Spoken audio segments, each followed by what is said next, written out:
ध्यान से सुनना आज को।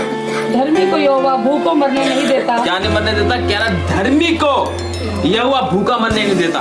आज लिख लेना इस बात को। अगर आपके पास रोजगार है या नहीं है, आपका बिजनेस ठप है या चल रहा है, लेकिन परमेश्वर आपको भूखा मरने नहीं देगा। वचन कहता है जवान सिंहों को घटी होगी, लेकिन मेरे खोजों किसी भली वस्तु की घटी ना होगी। हालेलुया। कह रहा है धर्मी को यहोवा भूखे मरने नहीं देता, परंतु दुष्टों की अभिलाषा वह पूरी होने नहीं देता। दुष्टों की अभिलाषा भी वह पूरी होने नहीं देता। और जो काम में ढिलाई करता है वह निर्धन हो जाता है, परंतु कामकाजी लोग अपने हाथों के द्वारा धनी होते हैं। हालेलुया। आपने वो उसकी वाला वचन सुना, क्या कहते हैं, दो बेटों के, उड़ाऊ पुत्र के ना, सुना है ना आपने? उसमें जो समझदार बेटा था वो तो अपने पिता के साथ लगा रहा, लेकिन जो दूसरा बेटा था उसके अंदर क्या था? एक अलग से एक स्पिरिट थी कि भाई मेरा हिस्सा दे दे, मैं तो ऐश करूंगा। लेकिन वो पैसा क्या टिका रहा उसके पास? पैसा साथ नहीं देता, पैसा बिल्कुल साथ नहीं देता। यहाँ पे परमेश्वर के वचन में ऊपर लिखा था कि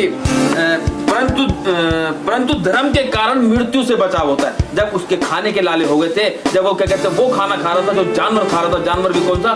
सुअर। हालेलुया। वो खाना खाने के लिए जब वो वहां पे रुका तो उसने क्या कहा?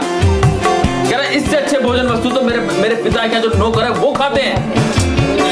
कह रहा मैं आज जाऊंगा अपने पिता की तरफ और कहूंगा अपने पिता से आज भी समय है, आप भी माफी मांगो। देखो आप जैसा चल रहे हैं आप जानते हो और परमेश्वर जानते हो, ठीक है? अगर आप परमेश्वर में आने के बावजूद भी आपके जीवन में समस्या है, कुछ दिक्कतें हैं, तो ये बात ध्यान रखना, कहीं ना कहीं कुछ गलती जरूर होगी। हालेलुया। कह रहा जो बेटा धूप काल में बटोरता है वह बुद्धि से काम करने वाला है। जो दूसरा बेटा था उसका, तो वो कितनी उसकी वो खेत में काम करता था, पूरी सेवा करता था वो।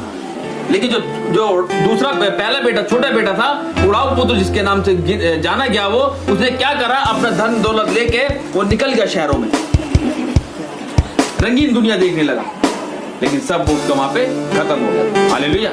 आज लोग क्या है, बेटा इसलिए मांगते कि उसका वंश चलाए। देखा निकला बेटा बेकार उसका।